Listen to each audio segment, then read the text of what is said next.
السلام علیکم ورحمۃ اللہ وبرکاتہ۔ الحمدللہ وحدہ والصلاۃ والسلام علی من لا نبی بعدہ، اما بعد فاعوذ باللہ السمیع العلیم من الشیطان الرجیم، بسم اللہ الرحمن الرحیم۔ یا ایھا الذین آمنوا اتقوا اللہ وقولوا قولا سدیدا یصلح لکم اعمالکم ویغفر لکم ذنوبکم ومن یطع اللہ ورسولہ فقد فاز فوزا عظیما۔ قال النبی صلی اللہ تعالی علیہ وسلم علیکم بالصدق او کما قال رسول اللہ صلی اللہ علیہ وسلم۔ میرے محترم بھائیوں، دوستو، اس وقت میں نے آپ کے سامنے جو آیت کریمہ تلاوت کی ہے،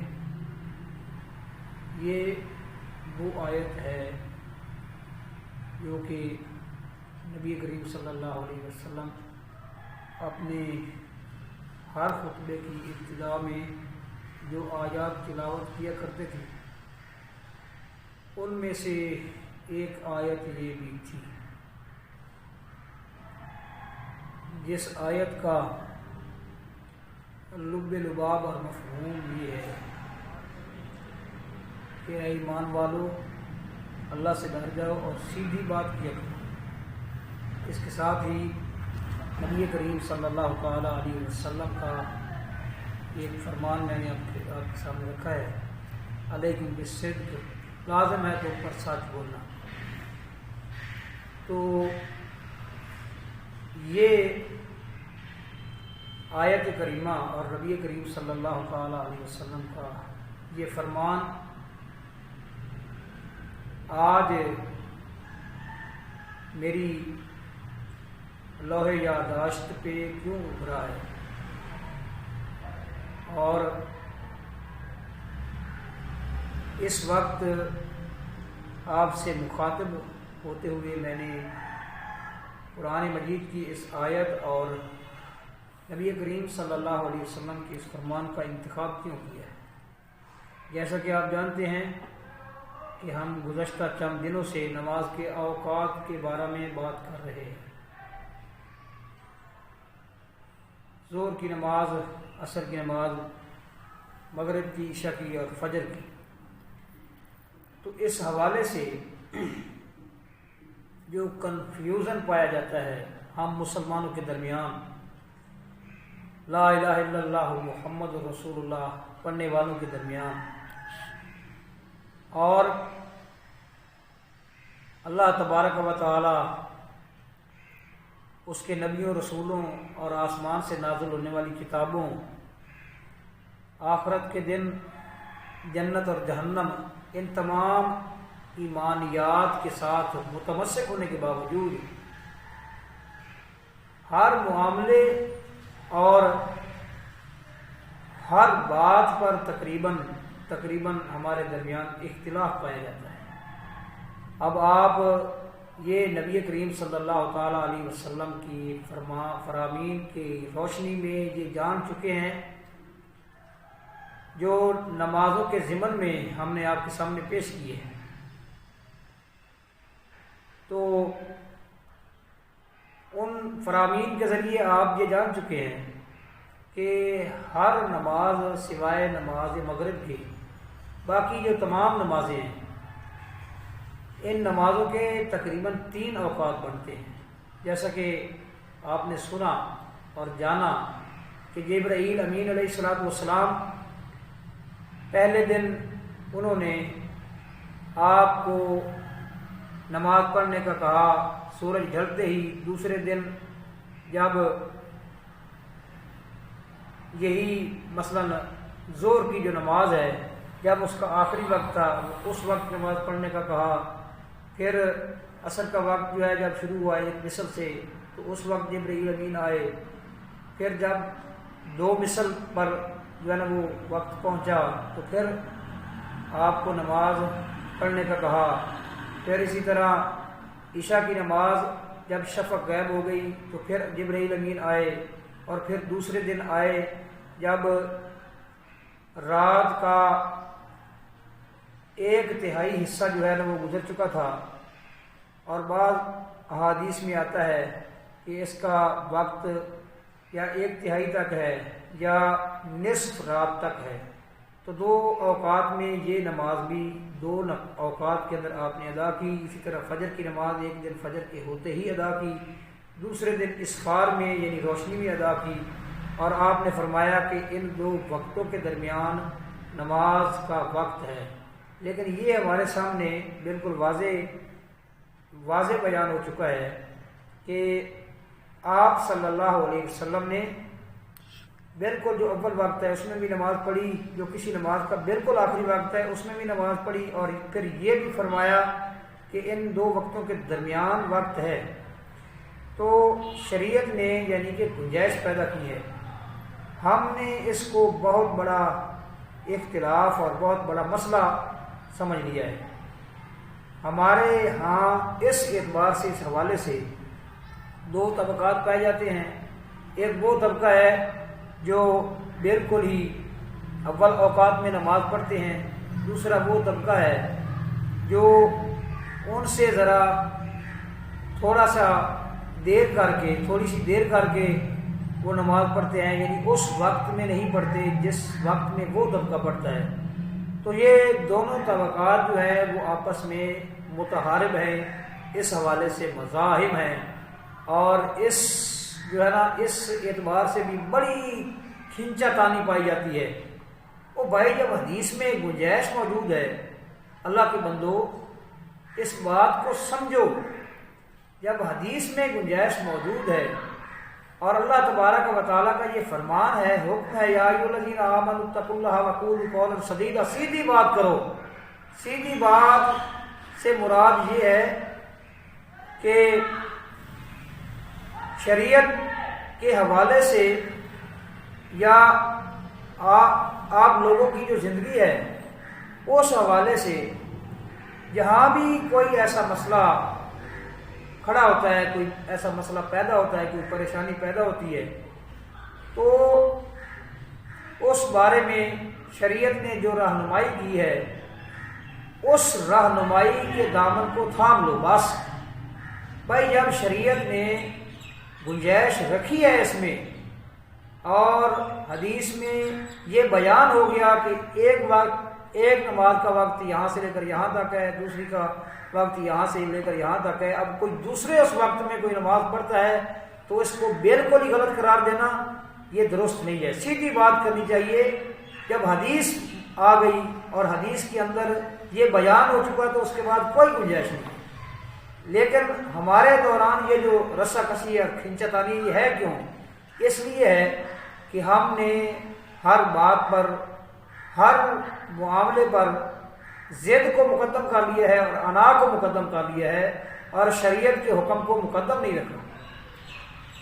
اگر مثال کے طور پر ہم یہ سمجھتے ہیں کہ جو دوسرا طبقہ ہے جن کی اکثریت ہے کم از کم بر صغیر کے اندر احناف طبقہ، اگر ہم یہ سمجھتے ہیں کہ ان کا جو نماز پڑھنے کا وقت ہے وہ درست نہیں ہے، اور ان سے اس بارے میں جھول واقع ہوا ہے، فروغ گزاشت واقع ہوئی ہے، اور انہوں نے اس معاملے میں جو ہے نا اس معاملے میں غلب اختیار کیا ہے، زیادتی کی ہے، تو ہم سے بھی تو غلب ہوا ہے، ہم سے بھی تو یہ غلب ہم سے بھی سرزد ہوا نہیں ہے، ہو رہا ہے، ہمیشہ سے ہو رہا ہے۔ جس کی مثال میں نے پہلے بیان کر چکا ہوں کہ ظہر کی نماز کو سردیوں اور گرمیوں میں دونوں موسموں میں ایک ہی وقت میں پڑھنا یہ کب ثابت ہے؟ کیا ہم غلط نہیں کر رہے؟ کیا ہم یہ تجاوز نہیں کر رہے؟ اور کیا ہم سے یہ فروغ گزاشت سرزد نہیں ہوئی؟ بالکل ہوئی ہے۔ اگر ان سے ہوئی ہے تو یہ ہم سے بھی ہوئی ہے، لیکن اس بنیاد پر اس چیز کو اتنی اہمیت دینا اور اس اختلاف کو اس میں اتنا وزن اور قوت اور زور پیدا کرنا کہ اس بنا پر اپنے دلوں کے اندر خلش اور کینہ اور نفرت کو جگہ دینا، اور اس بنیاد پر ایک دوسرے کے سے راستے جدا کرنے کی کوئی گنجائش نہیں ہے۔ سیدھی بات کرنی چاہیے. دیکھیے کئی معاملات میں میں نے جس طرح پہلے گزارش کی ہے، ہم سے یہ جو ہے نا یہ غلطی ہوئی ہے.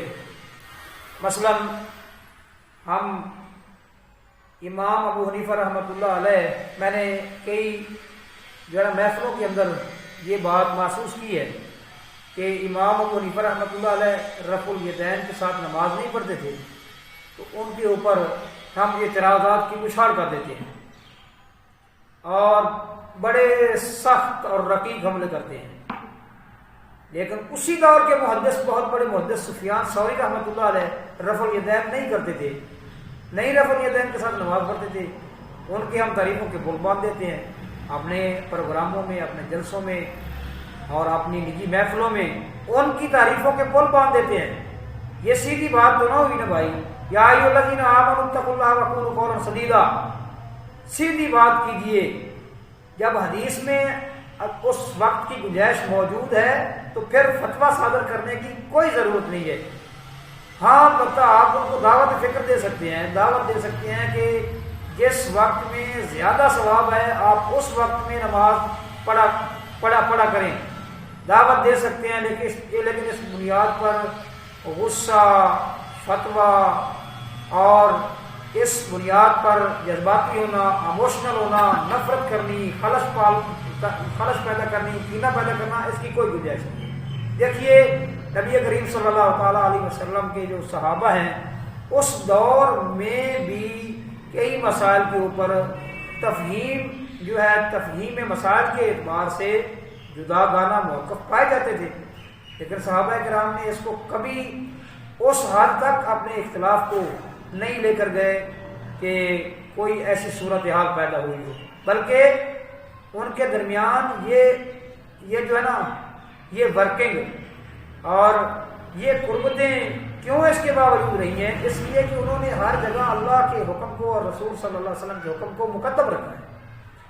مثلا آپ صلی اللہ علیہ وسلم کے بعد فوراً اختلاف پڑا ہوا سقیفہ بنی ساعدہ کے اندر، جہاں لوگ جمع تھے، بیٹھے ہوئے تھے، باتیں ہو رہی تھی اور بات اس طرف چل نکلی کہ اللہ کے نبی صلی اللہ علیہ وسلم تو چلے گئے، اب امت کی قیادت کون کرے گا؟ تو یہ رخ اختیار کر گئی. انصار نے کہا ایک خلیفہ ہم میں سے ہوگا، ایک مہاجرین میں سے ہوگا. بات جو ہے نا وہ کافی آگے بڑھ گئی. مغیرہ بن شعبہ رضی اللہ تعالیٰ عنہ نے آ کر حضرت عمر کو بتایا. حضرت عمر، فاروق اعظم رضی اللہ تعالیٰ عنہ اور ابو بکر صدیق اور حضرت مغیرہ بن شعبہ رضی اللہ عنہ وہاں گئے. وہاں بات جو ہے نا وہ بہت ہی شدت اختیار کر گئی تھی اور حضرت سعد بن عبادہ کو انصار اپنا امیر بھی منتخب کر چکے تھے، چن چکے تھے اپنی طرف سے. لیکن جب حضرت ابو بکر صدیق رضی اللہ تعالیٰ عنہ نے یہ فرمان پیش کیا اللہ کے نبی کا، اجعلوا ائمۃ قریشیوں کو اپنا امیر بناؤ، اللہ کے نبی کا حکم ہے، تو وہ انصار حضرت سعد بن عبادہ رضی اللہ تعالیٰ عنہ کو اپنے پاؤں کے تلے رونتے ہوئے حضرت ابو بکر صدیق رضی اللہ تعالیٰ عنہ کے ہاتھ پر لپک پڑے اور بیعت کی اور ایک بہت بڑا مسئلہ جو ہے وہ ٹل گیا. اسی طرح آپ صلی اللہ علیہ وسلم کی جو ہے تدفین کے بارے میں مسئلہ کھڑا ہوا کہ آپ کی تدفین کہاں کی جائے، تو پھر ابو بکر صدیق رضی اللہ تعالیٰ عنہ نے یہ آپ صلی اللہ علیہ وسلم کے حوالے سے غالباً یہ بتایا اصحاب رسول کو کہ کوئی نبی جہاں پیدا ہوتا ہے، جہاں وفات پاتا ہے اسی جگہ اس کی تدفین ہوتی ہے. آپ صلی اللہ علیہ وسلم کو لباس سمیت غسل کیا جائے یا جس طرح کے دوسرے فوت ہونے والے لوگوں کے جو ہے نا وہ لباس اتار کر ان کو غسل دیا جاتا ہے.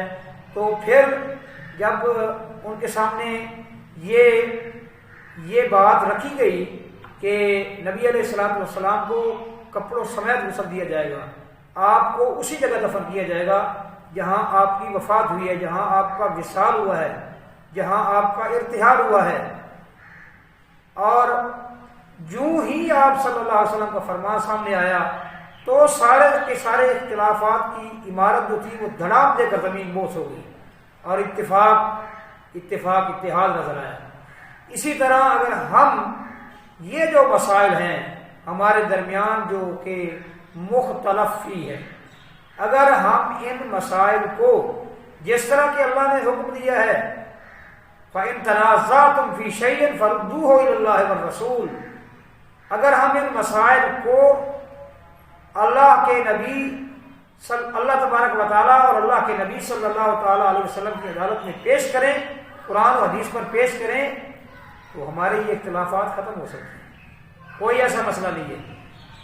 تو نمازوں کے اوقات کے بارے میں جب حدیث نے ہماری یہ رہنمائی کر دی ہے کہ نماز کا وقت یہاں سے لے کر یہاں تک ہے، اب کوئی دوسرے وقت میں اگر نماز پڑھتا ہے تو اس پر اعتراض کرنے کی اور اس قدر غصہ کرنے کی اور اموشنل ہونے کی کوئی ضرورت نہیں ہے۔ اسی طرح جو لوگ اول وقت میں نماز پڑھتے ہیں اور انہوں نے آپ صلی اللہ علیہ وسلم کے عمل کو احادیث سے معلوم کر کے یہ راستہ اختیار کر لیا ہے کہ ہم نے ہر ممکن کوشش کرنی ہے جس وقت میں عملاً نبی کریم صلی اللہ علیہ وسلم نے نماز پڑھی ہے ہم نے اسی وقت میں نماز پڑھنی ہے، تو ان پر بھی اعتراض کرنے کی کوئی ضرورت نہیں ہے۔ مطلب کیا ہے کہ ان باتوں پر ایک دوسرے کے ساتھ لڑنے جھگڑنے کی، اختلافات کو طول دینے کی، ہوا دینے کی اور ایک دوسرے پر فتویٰ بازی کی کوئی گنجائش نہیں ہے اور کوئی ضرورت نہیں ہے۔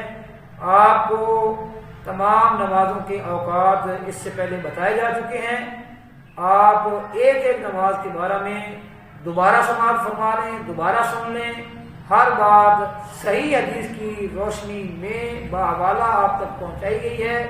اس لیے کوشش یہ کریں کہ جو شریعت نے کسی چیز کی جو باؤنڈری کھینچ دی ہے، جو حد بندی کر دی ہے، اس پر آپ اعتراض نہ کریں، اور جو عمل آپ صلی اللہ علیہ وسلم نے یعنی نماز کے عمل کے لیے آپ صلی اللہ علیہ وسلم نے جو وقت منتخب کر لیا ہے اس وقت پر بھی جو ہے نا وہ اعتراض کرنے کی کوئی گنجائش نہیں ہے۔